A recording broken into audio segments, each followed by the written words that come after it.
Hi guys, this is Ronnie Fernandez, LCSW licensed clinical therapist, and I want you to welcome to my podcast, Mindset the Guy podcast, and I'm here with Dr. Ortiz. Dr. Ortiz, we met through LinkedIn, and we just had a really good connection, and so I wanted to have you on my show to talk about some of the challenges you've overcome. So if you can go ahead and briefly talk about your upbringing, and first let's talk about your career. Like, what are you doing right now? Great. So thank you, Ronnie, for inviting me to your podcast. I'm a professor. I'm a professor at two universities, soon to be three, what they call an adjunct professor. So I have a few skill sets that I bring to the program, and I teach at California State University, Dominguez Hills. And that's where I've been the longest, since 2004 or 5 years, and Cal State LA, and then soon at Azusa Pacific. I'll start that in the fall. So in the fall, I'll be nice and busy teaching in the graduate programs in social work. But I also do consulting. So my business partner and I officially began Silegra. It's a consulting group that does coaching, training, and consulting for organizations. We worked together independently for a few years, and we decided that 2020 was a year to fully invest into our own organization, and we have a great team that has a lot of expertise, and we contract with organizations or individuals who want to take their nonprofit to the next level, and usually it's in the form of an assessment or a form of evaluation or executive coaching and things like that. So I've been trying to do both hustles, especially because COVID is happening now and the pandemic is here. And we even though we have more time at home, it's still limited because it's between quality time with the family and quality time with your work, and make sure you produce well. So, that's currently what's happening in my career, and it's taken me. I graduated high school in 1999, so it's taken me 20 plus years to get to say that I'm a professor, that I'm a consultant, and those things. So it's been a long journey since the high school days. Yeah. Um, but yeah. Well, yeah. Let's start at the beginning. Where'd you grow up at? So I grew up in Boyle Heights. I was born and raised there. Still, my parents still live there. It's a forest and winter. If anybody wants to drive by, you're welcome to. The famous El Tepeyac burrito stand is there. My mom actually worked at the rival restaurant for 30 something years, Cito's, which was down the street. Unfortunately, they went out of business a few years ago. But yeah, I grew up in the 80s there and early 90s, and it was really tough neighborhood. It was a lot of sort of gang involvement. There was a lot of immigrant families trying to make it happen, and my family was fortunate enough we had a home. So my dad immigrated there in the 70s, and my mom she worked at Cito's, and when they met up, they kind of moved into that home. It was fairly different than other of my peers because they would have either an apartment that they lived at, or they had 3 or 4 families live with them in the same spot. We did have that a time or so, but for the most part, it was like us four in the nucleus family, and the fact that I could run around outside and go in the neighborhood was fine. But my dad was also like a street merchant, so he would sell eggs, tomatoes, and a little bit of everything, right? And because he was so in the neighborhood, it was difficult to get away with anything because they knew, oh, that's Yeah. Riddle's kid, don't mess with them, or hey, I'm going to tell your dad, and the neighbors were always on watch. We still did our thing, we still got in trouble and messed around, but interestingly enough, I think what my parents saw for myself and my sister, there's 2 of us, was that education was going to be the way out of the hood and the way out of our struggle. We weren't necessarily poor, but we were struggling, and there was definitely stressful days and nights and all that stuff that my parents were living through. So they put me in Catholic school, kind of mid 90s or early 90s, and when you're a teenager, you're like, God, I want to be with all my friends. You're not thinking long term when you're a teenager. You're thinking immediate. You're thinking having fun, etc. And I don't want to discredit all the work that my parents did, but it was a lot of the work that I remember like at a certain point, my schoolwork and things that I was going through was difficult for my parents. They didn't have the education background um, that I was going through then. And it was like when I would go to them for homework, or they tried their best, but they maxed out their English level. And as first gen um, Latino is, you become that translator, you become that sort of pseudo parent to your sibling. And it was something that was hard to do when you're a teenager, right? Because how do you pick up responsibilities that an adult should? And at the same time, they're trying to figure out in a new country, etc. Um, so yeah, so it was a difficult upbringing in that sense, not so much in the, you know, gang involvement life and that type of thing that most folks associate with East LA or Boyle Heights. That was always present. That was always there, and I think the blessing or the saving was that my parents were super open and super um, communicative of like, what do you want to do? Right? Like what is going to be your goal? And of course, when you're a kid, you have no idea.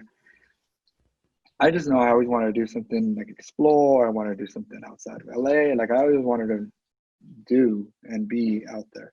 Um, so as they encouraged me to go in my education, I knew I was kind of leaving it behind educational wise, right? Because you kind of, there's a threshold that they had, and that bless their heart, and that's all they could do. They just knew that they got to keep pushing. And it was myself and my sister and just some peers who kind of really encouraged, like, you're already there, man, just keep pushing, right? You're already in school, you're already learning, you like learning, just keep going. And I think it was that sort of internal strength to keep going and know that I'm latching myself onto education in order to get out of this. It was helpful in the end. Yeah, I think because I mean we kind of grew up in the same type of area and the same month I graduated in '98. um, but it's you hear East LA, Boyle Heights, you think gangs and all this violence, but I didn't see too much of it. I kind of knew how to navigate through it. You say, hey, what's up? You never go, say hi or go, really talk too much to everybody. Just acknowledge them and then you move on. Yeah, But I feel, and it sounds like you're leading to that too, of like kind of having to leave, having to leave that kind of, I don't know if it's culture or if it's like the of with the like environment. the Yeah, yeah the environment at such a young age, because the educational level was really was high school for yeah, myself, yeah, for my parents, and then kind of going to the unknown, you know. how yeah. No, how and did and, you and handle it, that part? Yeah. man, I distinctly remember third grade paper. So I grew up when it was still bilingual.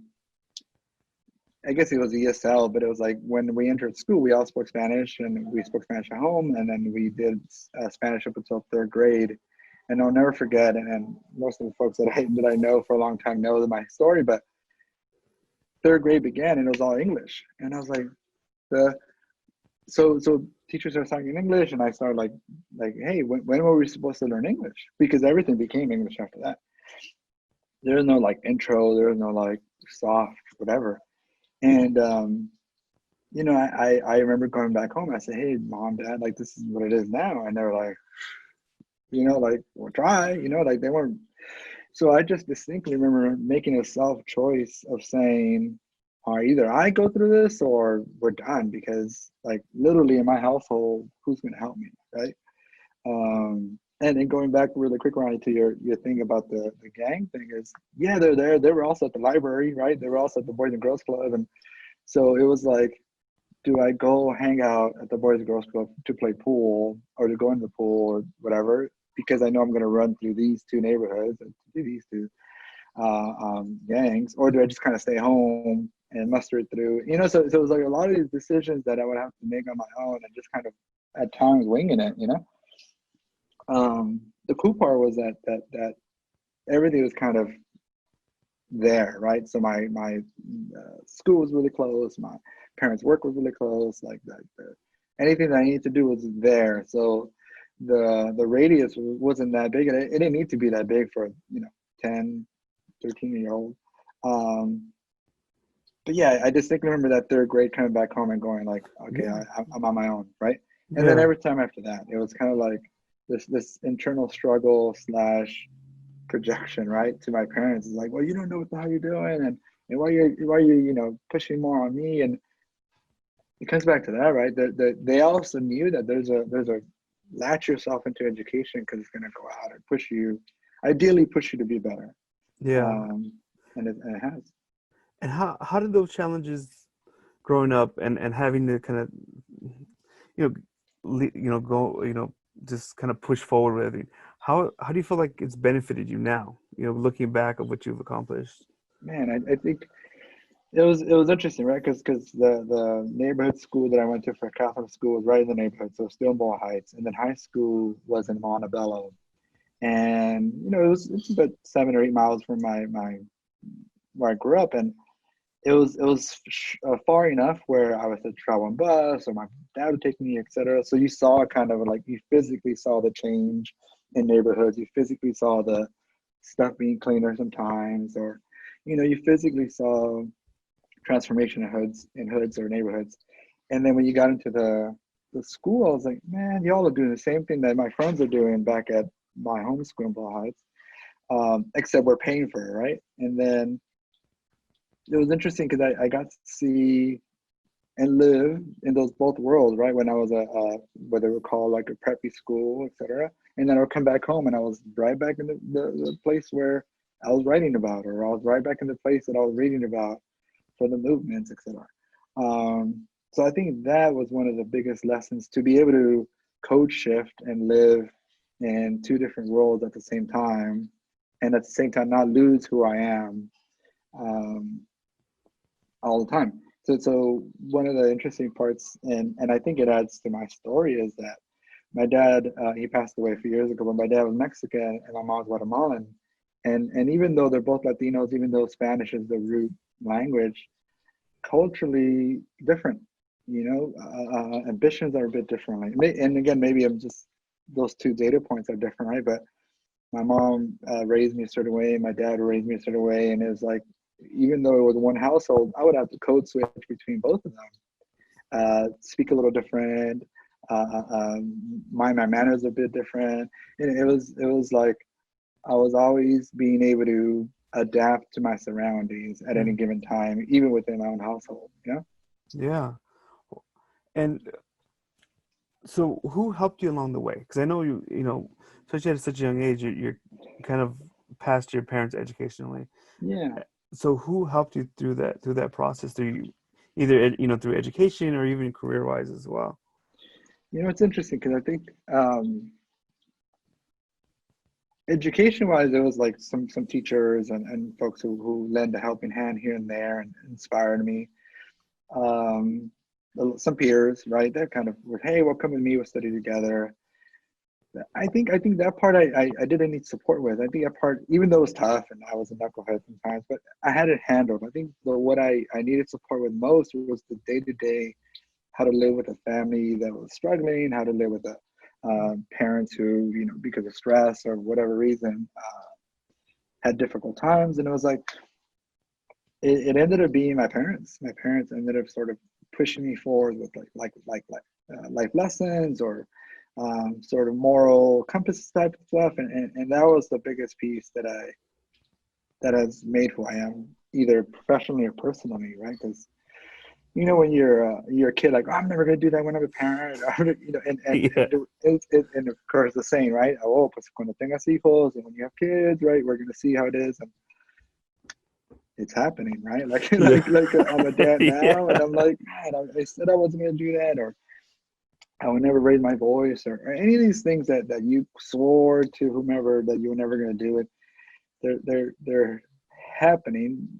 However, right, that's kind of that internal reflection and struggle that one always has. Like, well, how do I not repeat the same things? Yeah. How do I not make it worse? How do I learn what I didn't like, and how do I make it better for my own kids now, and my own life? You know. So that's Yeah. been it. It's been a lot of my parents, even though my dad passed away a few years ago. There's just still a lot of like his Just say little, always, yeah. yeah, like, con cuidado, or like dale, or there was always like these like motivation, or just there's no There's no need to hold back. And literally, what's the worst that could happen, right? That was always like, what's the worst that could happen? I was like, no, Dad, like a lot could happen.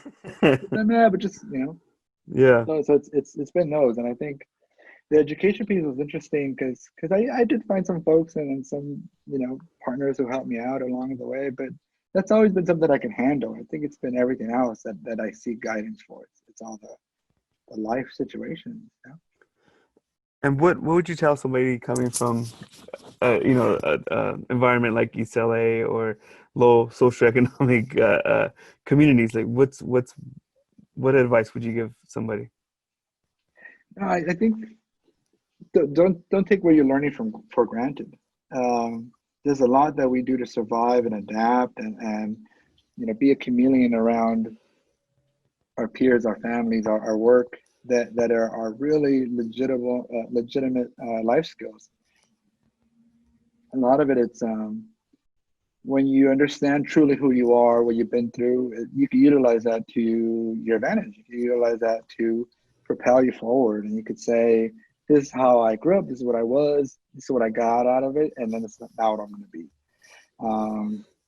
So we're constantly going through something, we're constantly being impacted by, even now, right? Like society's woes or all these things. But what did I learn in the past? What did I learn in my upbringing or in the books, whatever, that's going to let me go forward. And we have to take that for granted. I think it's empowering to know that we often have all or most of the answers.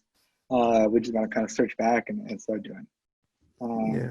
The other thing, I think that I have two things, because one of my big soapboxes that I stand on is that as professionals, as first-gen professionals, as people who've gone through like the formal education and et cetera, is we have these, in my opinion, we have these two personalities that we try to take on. We try to take on that whole white knight syndrome, that we know it because we did it, and this is how we fix things, and just listen to me. And that's not good either, right? Because you're not empowering the other people. And then we also have that sort of other complex where we feel that we don't belong, right? We feel like an imposter syndrome. We feel like, well, why did I make it? And half of my folks didn't, and why am I here? I don't deserve to be here. So both of those extremes are not healthy on both ends. Yet we all go through it. Yeah, Right? absolutely. We all go through it as professionals. We all go through it as men. We all go through it as future leaders, etc.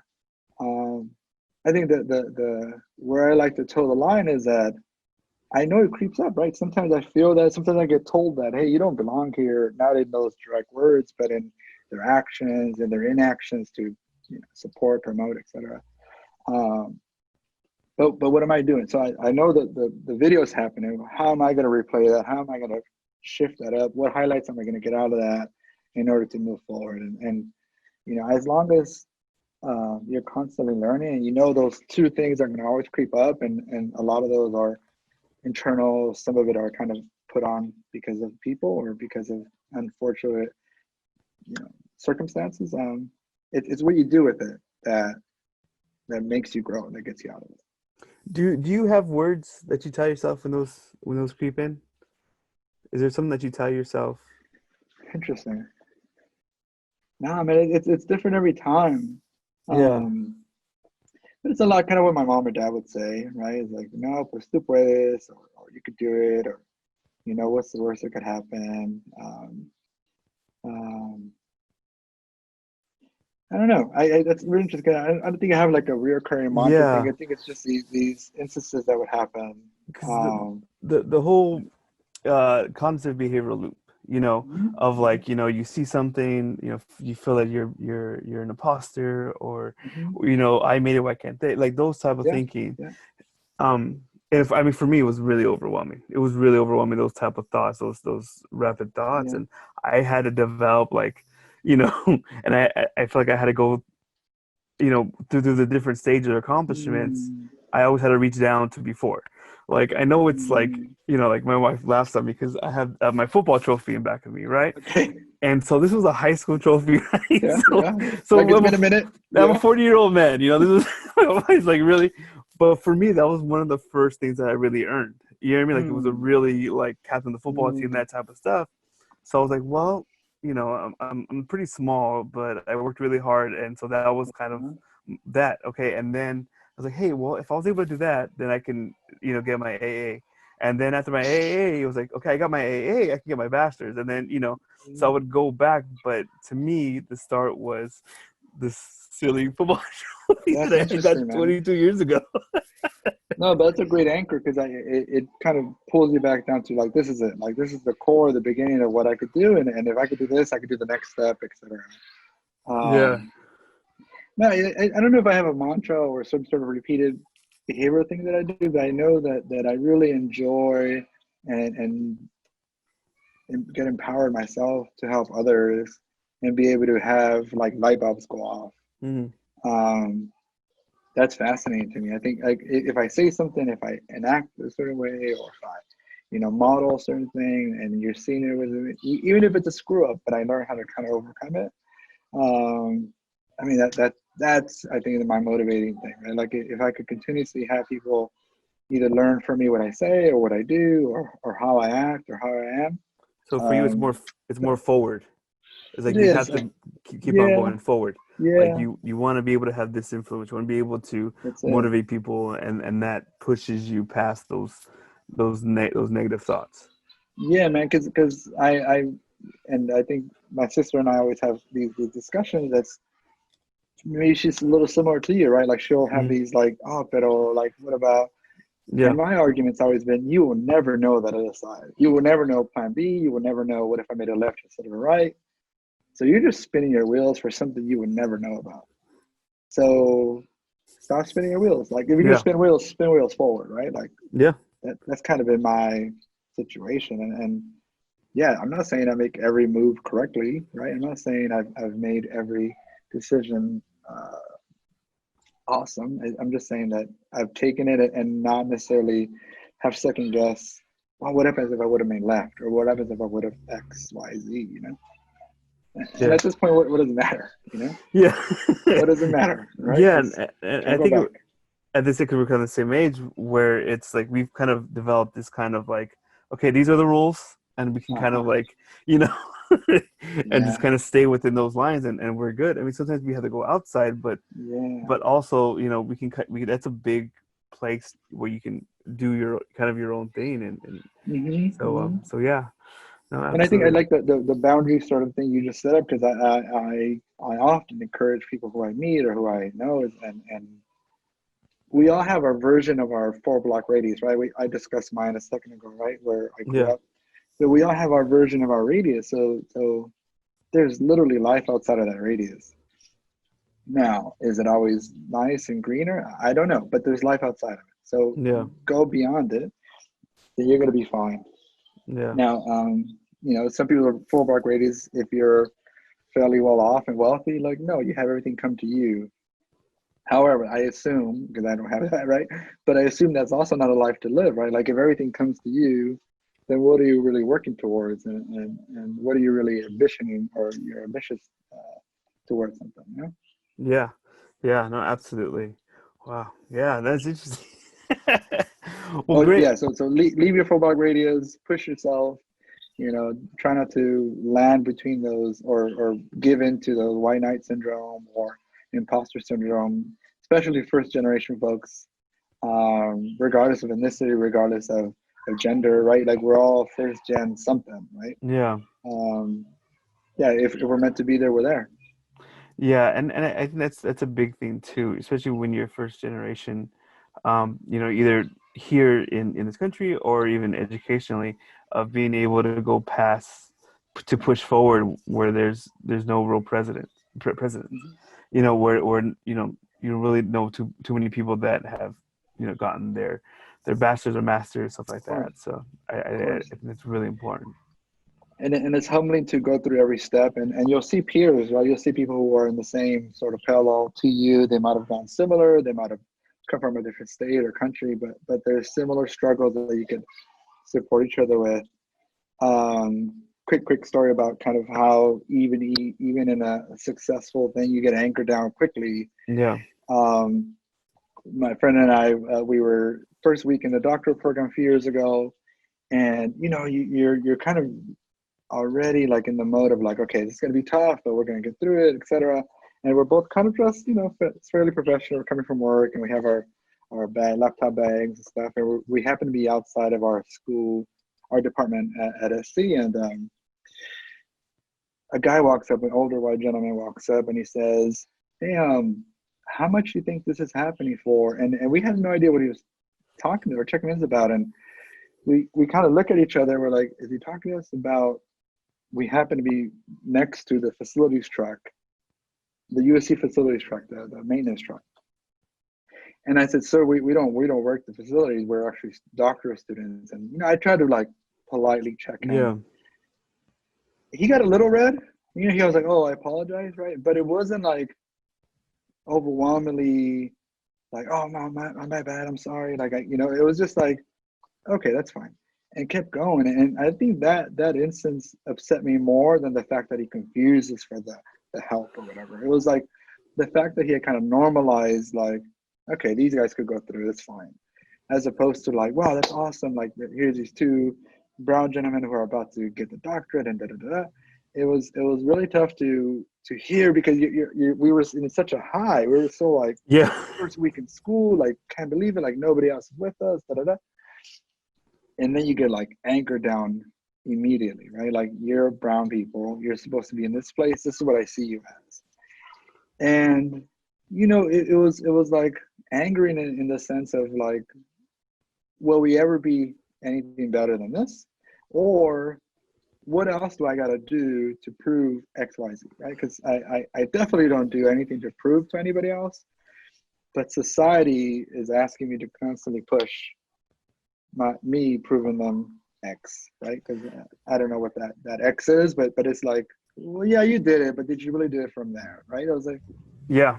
yeah, No, yeah, and I think we sometimes we believe that too. You know what I mean? As far as like, we have to get out of our head yeah, that of what they think of us, because it yeah, just takes that one interaction with that one person, that one yeah. white person. It's like they all think like that. No, of and course I and I, don't. and I think sometimes we get stuck on, like, it's happened to me too. They give you your car keys, Yeah, you know, yeah, stuff like that. But it's hard, because I was, yeah, those stuff happened to me too, and the same exact feeling. Like, what do I need to do to yeah, feel respected? But then I think in our head we blow those things up. You know what I'm saying? yeah. Like, we think, like, if we don't interact with people that are white, Hmm, or that hmm, have money hmm, or something like that, we think hmm. that everybody's like that. Right. And so by being able to talk to more people, and for us, and especially people like us, being able to go ahead and talk and be in Yeah. areas that that they don't see people like us Hmm. with, Yeah. maybe being Yeah. professionals. And so I because when I would think about those moments, it would get me really upset, like really Mm. angry, like. But it's just like, well, I can't, because it's gonna carry over. It's gonna carry over to my head. But yeah, I mean, I totally Yeah. understand what And you're so saying. he and I looked at each other and we just kind of smirked, because it wasn't the first and it wasn't the last time that Yeah, happened at SC, by the way. It was like yeah, towards the beginning a few times. And um but I think my stance has always been, in those situations, like, benefit of the doubt is this person thought I was the manager. Benefit of the doubt, this person thought I knew something about XYZ. But 20-year-old me, 14-year-old me would have responded a whole lot oh differently, yeah, yeah, right, than yeah, 30-plus-year-old me, right? And I think that's what I've sort of gained over the years, is like, it's ultimately a big game, right? It's ultimately like what chess piece are you playing, right? And if I would have reacted, if I would have blown up, I would have been like, cursing him out or whatever. Like, not that he was looking for that, right? But this person would have got kind of like, told you, right? Like, this is exactly why XYZ can't be here. Again, regardless of ethnicity, gender, etc. Um, so nowadays, I'm definitely more on the offense when I get these situations, right? So instead of like reacting and getting really defensive, I'm like pretty stern about my response. I'm pretty confident about what I'm saying, and I go forward. But again, I grew into that. I didn't have that always. Um, yeah. I think just that's kind of some. years of experience. Yeah, I think that's important, because I think, especially now with kind of how the culture is today, it's so confrontational. You know what I mean? Like, Yeah. you know, I think if we were, you know, younger professionals, and Mm-hmm. that interaction would have occurred, it would have been very aggressive. You know, even like shouting or just, Yeah. you know, using Yeah. a high voice tone, like Uh-huh. how you Uh-huh. disrespect me. But Mm-hmm. I think that's an opportunity just to say no. You know, you know, like what you said. You Yeah. know, saying Yeah. confidently, no, I'm Mm-hmm. actually you know, a grad student here.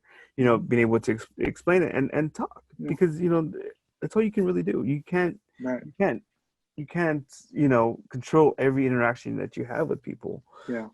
So And I'm hoping that by that positive interaction, or by the way I sort of firmed up, he would think twice about asking another brown person, you know, a similar question, right? He would yeah, say, hopefully, right? He'd like, oh shoot, let me think about that response or that question, as opposed to like dismissing every brown person because he doesn't want to get a negative reaction. So yeah, so yeah, it's an office in mind I'm trying to take now. yeah, because it's true. Because you know that it's, you know, if you are have that high voice tone, and you know they might not want to have a conversation with, you know, Yeah. a person of color, you know, where it's just like, Mm-hmm. I'm not even going to talk to anybody, you know. Right. Where if you're Right. able to explain it, you know, explain, this is, you know, this is what I do, this is why I'm here, Mm-hmm. and maybe be able to influence people Yeah. and change. So, well, I gotta thank you for your time, man. We can go on and No, talk thank you, about this man. stuff for for Yeah, forever. forever, man. Because it's topics that not a lot of people are talking about. I think sometimes we get caught up in the, you know, the whole gang stuff, and the whole Mm-hmm. like, Mm-hmm. you know, how things are terrible, and you know, Yeah. even Yeah. the oppressive part. But Yeah. these are type of situations that I think really affect people, you know, Yeah. from similar backgrounds. So Yeah. I definitely No, appreciate your no, time. no, thank you, Ronnie. And I just wanted to share that it was my upbringing, it was my story, but it wasn't necessarily a unique one, or wasn't necessarily like the one that made it, right? There's plenty of people who are still in there, who are, you know, business owners, who are, you know, et cetera. But there's people who kind of gone back and forth, and every path is fine with me. You know, Yeah, I don't necessarily think this is the only way you do it, or if you do it this way, you messed up, or you know, if you were in a gang because you survived, then that's what you had to do, right? Like there's no judgment on either side. Um, but we're all gonna be 40, you know, or we're all, you yeah, know, so it's like, so what have you done with these years that you've had, and what are you gonna do with them for the rest of the remaining years, right? And what are you gonna use that for? yeah. No, absolutely. And I know it's even weird to say, but even what are the skills that you learned, or Mm-hmm. what lessons did you Yeah, learn while you were in of the course, gang? You know what I mean? Like, of how can course. you use this to Mm-hmm. better yourself and your family? Like, Yeah, I think those are the things that we have to talk about as well. of course, You know, because we think, you know, so we think good and bad, but it's like, of course. No. we're always kind of in the gray. You And know? there's skill sets, right? There's loyalty, there's entrepreneurship. I mean, there's a lot of skill sets one learns when you're in a sort of, you know, illegal, whatever. But relationships, it comes down to the whole thing, right? Like whether you were in a Relationships. gang or not in a gang, right? Either way, you survived this far when you're older, and you've had the ability to carry your weight this long. So what are you going to do now with your relationships, whether they're family or friends or extended colleagues, right? So what are you going to bring to the table? Yeah, and I think that network is a huge thing, and Mhm. people who you're around. So Mhm. yeah, again, man, Yeah, we can talk about this for. of course, man. Thank I you, think we're Ronnie. going to continue these But conversations, and feel free to give my email to your folks, or you can follow me on my website. So www.silegra.org, and then you'll find my contact there, and then feel free to connect. awesome. And I'll put that your information on the show notes, and you also Cool. have a podcast as well Yeah. that we'll put down in there, and so any Yeah. other information to get your contact information. Yeah. So Yeah. I again, see. I Doctor love you, that Ortiz. podcast, and we'll get you on there too, man. Oh yeah, I'll be on there absolutely. All right, thank Thank you, you, Doctor. Ronnie.